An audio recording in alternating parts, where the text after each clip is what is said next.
నమస్కారం. మీ అందరికీ స్వాగతం. ఈరోజు మనం ఆంధ్రప్రదేశ్‌లో ఎస్టీల కోసం ఉచిత విద్యుత్ పథకం గురించి పూర్తిగా తెలుసుకోబోతున్నాం.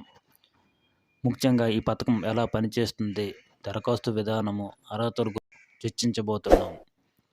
ఈ పథకాన్ని నిలిపివేస్తారని వస్తున్న తప్పుడు వార్తలపై నిజాలు కూడా మీకు తెలియజేయను. దీని గురించి తెలుసుకునే ముందు మీరు మా ఛానల్‌ని కొత్తగా చూస్తున్నట్టయితే లైక్ చేసి సబ్స్క్రైబ్ చేయండి. ఎస్టీలకు ప్రతి నెల 200 యూనిట్లు ఉచిత విద్యుత్ అందించడం, లబ్ధిదారుల సంఖ్య 15 లక్షల ఎస్టీ కుటుంబాలకు, 4.7 లక్షల ఎస్టీ కుటుంబాలకు ఈ పథకం ద్వారా ఆర్థిక భారం తగ్గించేందుకు కృషి చేస్తుంది. ఎలా దరఖాస్తు చేసుకోవాలంటే, మీ దగ్గరలో ఉన్న మీ సేవా కేంద్రం లేదా విద్యుత్ కార్యాలయానికి వెళ్ళి అక్కడ కుల ధృవీకరణ పత్రము మరియు ఆధార్ కార్డు, ఇంటి చిరునామా పత్రము, విద్యుత్ కనెక్షన్ నెంబరు, అక్కడ మీ వివరాలను నమోదు చేసి అప్లై చేయండి. అర్హతలు ఉన్నట్టయితే ప్రతి నెల మీకు విద్యుత్ లభిస్తుంది.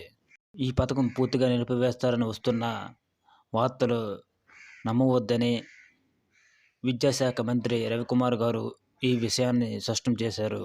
ప్రభుత్వం ఎప్పుడు ఎస్టీల సంక్షేమంకి కట్టుబడి ఉంటుందని తెలియజేశారు. ఈ పథకానికి గల అర్హతలు వివరంగా చూద్దాం. ఎస్టీ కులానికి చెందిన కుటుంబం అయి ఉండాలి. గృహ వినియోగం కనెక్టివిటీ కలిగి ఉండాలి. అర్హత పథకానికి అర్హులను నిర్ధారించడానికి సమర్థవంతంగా కలిగిన పత్రాలన్నీ ఈ పథకానికి అర్హులుగా నిర్ధారించబడిన పథకాలన్నీ సరైనవై ఉండాలి. ఈ పథకానికి అర్హతలు గల నిర్ధారించడానికి సంబంధించిన పత్రాలన్నీ సరైనవై ఉండాలి.